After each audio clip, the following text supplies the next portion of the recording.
আজ আমরা শোনাতে যাচ্ছি এক তরুণের সত্য কাহিনী।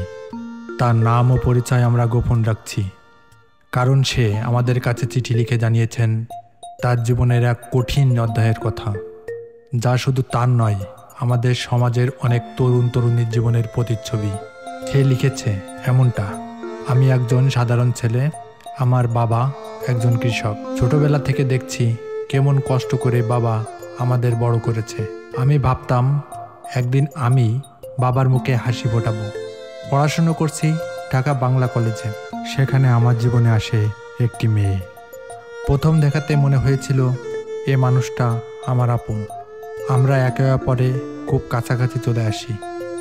প্রেম ছিল, হাসি ছিল, আনন্দ ছিল, ছিল ভবিষ্যতের স্বপ্ন। 3 বছর ধরে আমরা একসাথে থেকেছি, ভালো মন্দ সব মুহূর্ত ভাগাভাগি করেছি।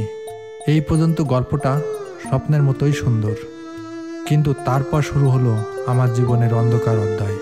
সে লিখেছে, হঠাৎ একদিন দেখি তার আচরণ বদলে গেছে। সে আমার ফোন ধরছে না, দেখাও করতে চায় না। ধীরে ধীরে বুঝলাম সে অন্য কারোর সঙ্গে জড়িয়ে পড়েছে। একদিন হঠাৎ জানতে পারি সে আমার নামে মামলা করেছে। আমি হতবাক। আমি জানি আমি তাকে কখনো কষ্ট দিতে পারি না, কিন্তু আজ আমি অভিযুক্ত, সমাজের চোখে অপরাধী। আরও বড় কষ্ট হলো, এখন সে আমাকে ব্ল্যাকমেল করছে। বলছে যদি টাকা না দিই তাহলে মামলা চালিয়ে যাবে, আর যদি দিই তাহলে মামলা তুলে নেবে। ভাবুন, একজন সাধারণ ছেলের জন্য এর চেয়ে বড় মানসিক যন্ত্রণা আর কি হতে পারে? প্রেমের নামে প্রতারণা, তারপর মিথ্যা অভিযোগ। এই কাহিনীটা শুধু একজনের নয়, সমাজে হাজারো তরুণের বাস্তবতা। ভালোবাসা কোনো অপরাধ নয়, কিন্তু ভালোবাসার নামে প্রতারণা, সেটা আজ আমাদের সমাজের সবচেয়ে বড় ব্যাধি। আজকে এই ছেলেটি শুধু আমাদের দুঃখের গল্প শোনাতে চায়নি, যেন তার মতো আর কেউ এই কষ্টে না পড়ুক, যেন কেউ ভালোবাসাকে স্বার্থের খেলায় পরিণত না করে। আমাদের চ্যানেলে সে লিখেছে, আমি চাই সবাই জানুক, প্রেম মানে দায়িত্ব, শ্রদ্ধা আর বিশ্বাস।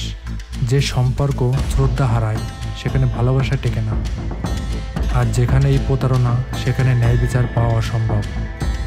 যদি আমি আইনি আশ্রয় নিই, চুপ না থাকি, অন্যায়ের বিরুদ্ধে না দাঁড়াই। প্রিয় দর্শক, এই গল্প শুধু একটি চিঠি নয়, এটি আমাদের সমাজের বাস্তব শিক্ষা।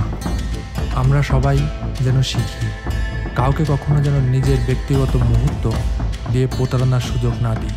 যদি কেউ এমন কিছু করেন তাহলে সঙ্গে সঙ্গে আইনের আশ্রয় নেন। আমাদের সমাজ বদলাতে হলে আমাদেরই সচেতন হতে হবে। আর তুমি যদি এমন কোনো ঘটনার শিকার হও, অথবা তোমার জীবনের গল্পের মাধ্যমে সমাজের শিক্ষা দিতে চাও, তাহলে তুমি তোমার চিঠি পাঠাও আমাদের কাছে। তোমার নাম, তোমার পরিচয় আমরা গোপন রাখব, কিন্তু তোমার গল্প জানাবে হাজার মানুষকে, যাতে আর কেউ ভুল পথে না যায়, যাতে ভালোবাসা আর কখনো প্রতারণার হাতিয়ার না হয়।